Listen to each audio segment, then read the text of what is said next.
So you're watching more murder porn though? Speaking of watching things, Yeah. I watched married couples. well no, Murder- Lauren didn't watch this with me. It was too Oh, she it was didn't? too freaky for her. I watched it when she wasn't home. Is it based on true story? What is it? It's a document Oh, it's what is the Night Stalker. It's a documentary series about Richard Ramirez. Oh yeah, he looks like a serial killer. Oh yeah, he was Oh my God, his teeth. Yeah. That was like Hang on, can we pull up a photo of this the guy? shoe print, and then like his teeth were like the very big like descriptive things about him that like whenever someone was alive, they would always say like he just had awful teeth. Yeah, he looks gross. Yeah. Hang on, And then like keep talking about it. they would talk about, because there's always like a reason why these people are doing the things that they do, and they would talk about like his past life towards the end, and they're like, Can you pull that up on Discord? I want people to see this dude. So he oh shoot, I'm thinking I thought never mind. Is this like an American? Like, was this in America that this all happened? Yeah, this is in L.A. Dude, what a creep. Yeah, this Look at guy. dude's teeth. Was he a crack addict? No, he just went on this murder spree. He was raping people, They are always raping people. killing people. I mean, this guy was just like pure evil. He would just like beat people up, and then he'd like try to kill people in their sleep, and sometimes he would want to see the fear in their eyes. I mean, it was freaky what this guy was doing. And he was killed he death was sentence. Yeah, I think so. But how he kind of got messed up was his family was abusive, and I think they said he saw his cousin kill his wife like in front of him. And then he misbehaved one day, and his dad, to punish him, took him to a cemetery and tied him to a cross, a tombstone cross, and left him there all night until the next day. What? Yeah. Why was he getting punished? I don't know. They just said that. And then Like crucified him or just like put him on the ground and tied him to this? So he had to stay at the graveyard all night? I think he stayed at the graveyard all night tied to a cross. And this is on Netflix? Yeah, it's on Netflix. And then the coolest part was about when they finally found out who this guy was, because for the longest time, they could not, like, all they had was a description. They could not figure out, like, the name or anything. All they had was the shoe print, and the shoe print led to a dead end. They couldn't, like, find where the shoe, who had the shoe. But it was such a unique pattern, and he was like a size 12 that they did find out that only one shoe in LA of that type was in LA. What? Yeah, because no one had like a freaking size 12 of that specific shoe. Why They do said, serial killers always have one thing that's like, oh, nobody else has this, and then it always fucks them. yeah, it does. And they almost got screwed because somebody in like the it's a good news thing. media was knew about the shoe and how that was like their big lead, and the detectives were like, you cannot put this is the one thing that like is helping us tie all these murders together, and then like from there, if we know this is him, we can gather clues from the next murder. And it's like, yeah, it kind of sucks that we have to kind of wait for the next murder, but it's like he is very cautious about everything that he does in a way. Wait, so they were waiting for him to murder people to catch him? Well, that's all he was like doing it like every other day. I mean, he was like very after it. But then like they said, the detectives would sleep maybe for like an hour, and then they'd have to wake up and get back to work on trying to find this guy. I mean, this guy was just pure evil, and it was scary. These guys were scared to go home their family, one of the detectives' family would go home to an empty house because his wife and kids were like, we're so terrified that you might lure this guy to you. Because if they're all over the news, like these detectives. So this guy can find out where these guys live and just go there. And Yeah, but wouldn't that blow his cover? well, he's not undercover. He's trying not to get caught. So Oh, that guy? Yeah. If he went and killed somebody that the detectives knew. Yeah, but that would I guess imply it's that they'd still- have to find him because Yeah, they he's still had a wouldn't lot know of where he living is. witnesses. I mean, I can go on all day about this. It's super cool.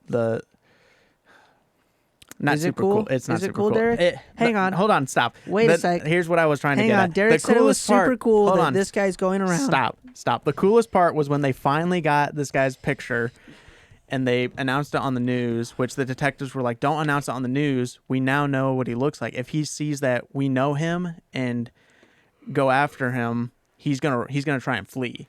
Yeah, of course. But then they decided like, nope, we're gonna announce it on the news, and they put it all over the newspapers. So the guy saw he was gonna leave, went to a bus station, and then he saw like two undercover cops because they put like cops in all like train stations, bus stations to like watch out for this guy. Yeah. Well, he spotted the cops, and he didn't know that they were after him yet. But they said you can tell if there's an undercover cop imposing like as a homeless person, because they'll have dirty clothes, but then they'll have nice teeth and clean hair, Why were they posing as homeless people? just to stay undercover. Why not pose as like A pedestrian. a pedestrian? Yeah, that seems a lot easier. I don't know why. Maybe These were the cops back in fucking 1980, 1980s. 1985. So then so he leaves, he goes to the liquor store, sees on the, you know how they would have like the newspaper sit out like in the front? Yeah. You can just take one. He saw his face, and he said after that, he just ran, got on a bus, and sat on the bus, and then when I'm kind of ruining the show, but everyone kind of knows the ending. When he Oh yeah. By the way, if you want to Spoilers! watch it, no, but this is the coolest part I'm trying to explain. So he gets made by people on the bus. The people like pull on the thing to stop. Like, hey, that's the guy. that's the guy that's been raping and killing people. Yeah, and then Let's kill him. He gets off. He runs down through a bunch of neighborhoods. He runs through like a Hispanic community. And then he runs. They all Does he like bust through a house and run through a house? he and then, like tried to carjack a ton of people, and they kept saying they would find out he's the killer, and they're like, oh, like hell no. And then, and then he, like it's like- running through backyards, and like one of them, there was a trampoline, so he had to like run and jump on the trampoline and then jump over the fence, and then like that. No, Like no, from but the movies. yeah, And there's like one scene where he like hits to a pool, and like he has there's to girls. swim a little bit. Well, there's like girls laying out by the pool, so he like stops, and he's like, oh, and then he's like, oh wait, I'm running. And There's then like the comedic like music in the background. yeah. Yeah, That's what I'm saying. Yeah. Is that what was happening in the show? No. Oh. So a bunch of people found him, and then everyone was chasing him Mm-hmm. to make sure he doesn't get away. And one guy got like a big like metal bat and got a whack at the top of his head. And then from there, he was like really disoriented, but still running. Did this really happen, or is this just for the show? No, they're not reenacting this. This is like a documentary of like the interviews, and people are telling their stories and stuff like that. Oh, it is? They're not doing they didn't have any sort of reenactment in it? No. Really? Well, Murder porn always has reenactments in it. yeah, that's why I laugh every time you say I'm watching murder porn. I don't watch any of the reenactments. I watch the documentaries. I mean, it's still murder porn. Yeah, but they don't like. What, did he rape people? Yeah. That's murder porn. Oh Jesus. So there was no reenactments in it. Okay. No, I thought they I showed- thought this was what you're explaining is what I thought was a reenactment. No. So somebody bashes him over the fucking head. Why didn't they just bash him to death? Because he kept running. He was still running, Oh. and then Nobody he saw fucking hit him with their car or anything? no. They a police car because everyone's looking for him, and they got the call that this guy might be here. So when the guy saw the police car, he was tired and then he had like a concussed head. He just like kind of gave up. And he's like, I was just tired from running. And then they said when news got out that they got him, Mm-hmm. everyone's reporting on it. Everyone went to the police station, like a huge, massive crowd of people, like absolutely massive. And they had to take precautions to make sure he didn't get shot.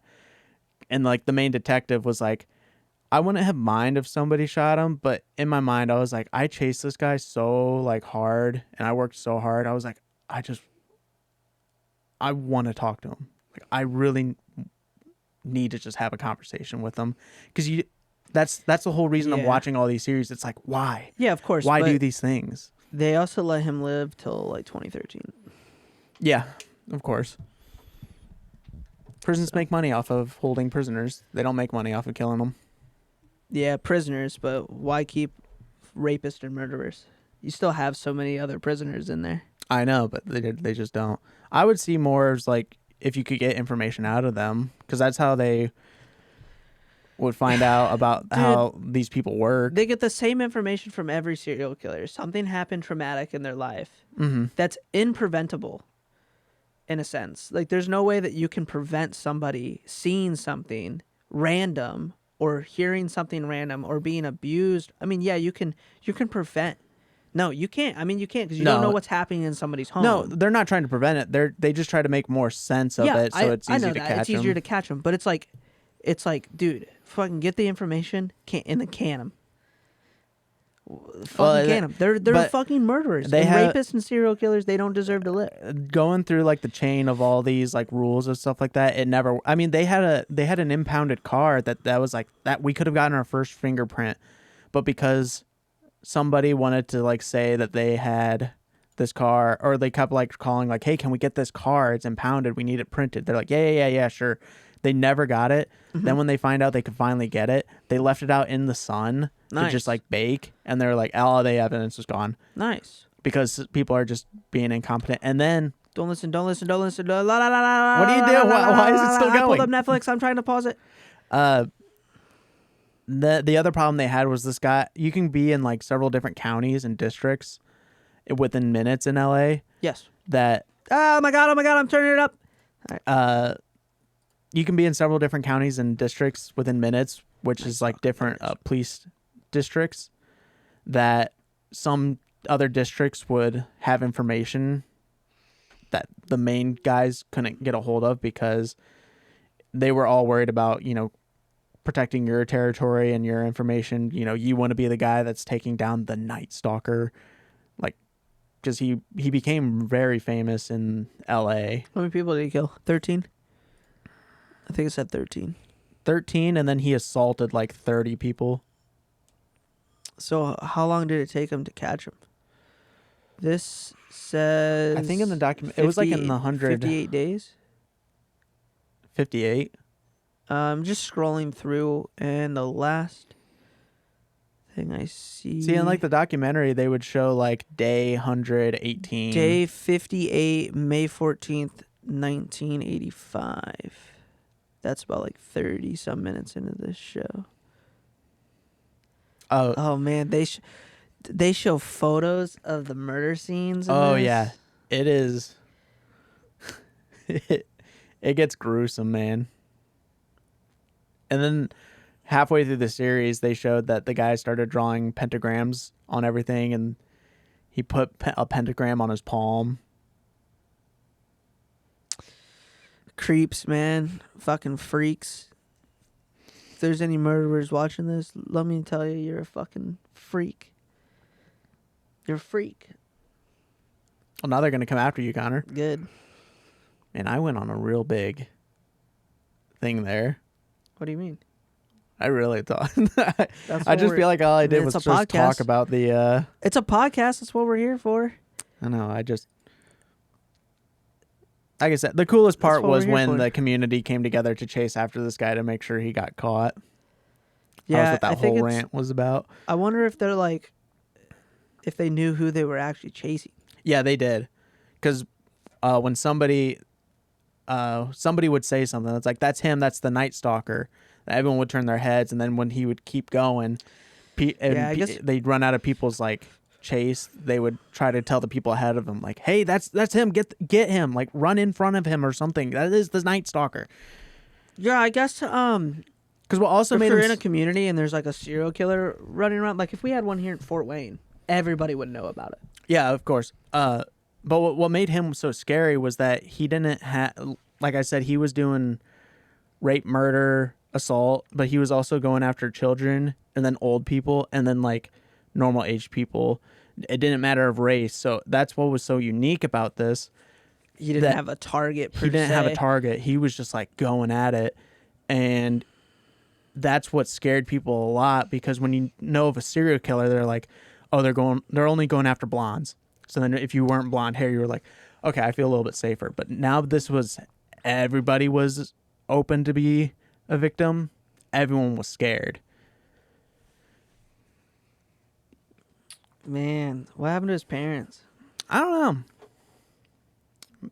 I think they may have talked about it, but What a fucking loser. yeah.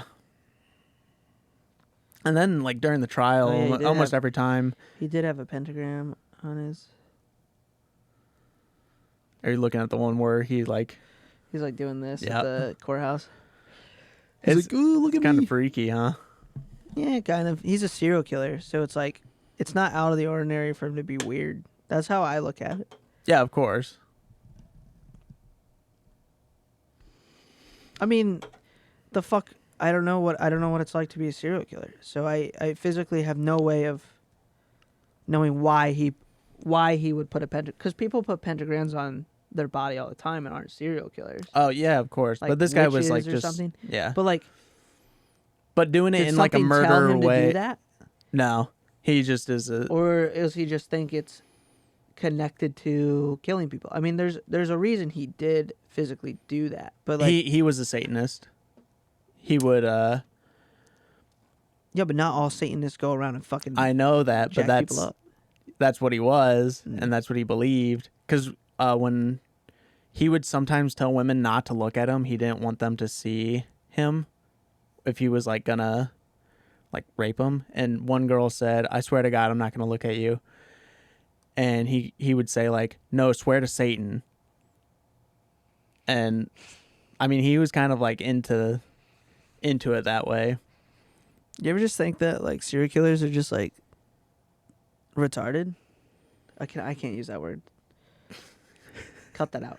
Cut that out. Do you think that serial killers are just like not all there? Yeah, That's something. Well, obviously, there's usually always just something slightly wrong. There's like with them. something that is just like, I don't know. It's literally impossible for anybody to know what's going on in somebody's head. Like Yeah, the only way you'll really like kind of somewhat figure it out is by doing something like this and spending a lot of time on a specific person. But you know. Yeah, but you'll still never ever know exactly what was going through their head. No, of course not. You'll never know. It's physically impossible to know. Ted Bundy, when he denied it all the way up until the end. The only time they got him to really talk about it was if they would ask like, so Ted, if this guy did exist, what do you think he would actually do? Or what they had to talk to him like as if he was a third person, and they were asking like his opinion on what this guy might do, and then he would open up and talk about it. He's like, oh, he's probably an outcast. He's probably not. He was probably denied all the time, abused by his parents. So yeah, it's the same story every time though. It's like, yeah, of course it is, but Ted Bundy was a genius though. You can still find out a little bit. He was a fucking creep and a monster, but he was very cunning and very smart. That's another thing. It's like they always seem, some of them, it's either they're like really dumb and they're just like weird and wacky and just do crazy stuff, and then you have like the serial killers who are like, yeah, they're from Kentucky and they're geniuses. You get what I mean? Yeah, they're all different. That's what's fascinating about them. You can always find something different about them, or it's just. You think anybody in our high school is gonna turn into a murderer? It's already happened.